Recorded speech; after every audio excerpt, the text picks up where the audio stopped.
what we need to do now is attach the strap. And I've already marked where I want to put the strap, and I've already marked how long I want my strap. This one's 45 inches. That fits me really well. If you're taller or shorter, you might want to use a little bit different length. Just put it across your body and, just kind of go from there how long you want it. So anyways, what I want to do is I'm going to go find the little notch that I have made, and I'm going to put it right there on top. And I want to make sure that I sew right where the chalk is, not above it or below it, just right across it.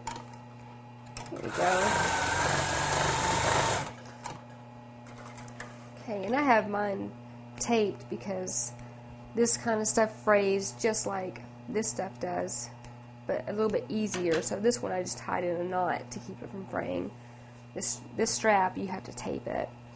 But it's also flat, and I want to attach it to the other side. I don't want it twisting like this when I'm wearing it. I don't want to sew it on wrong, so I'm just going to run my finger along the side of it, just straighten it out.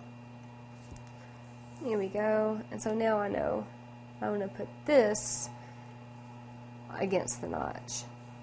And here we go. See, it's all straight and it's not twisted.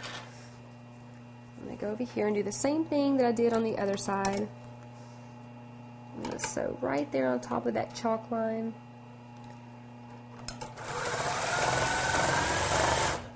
Alright, now all we have left to do is close the purse and have it pinned, sew it, then put the buttons on. So we're almost done.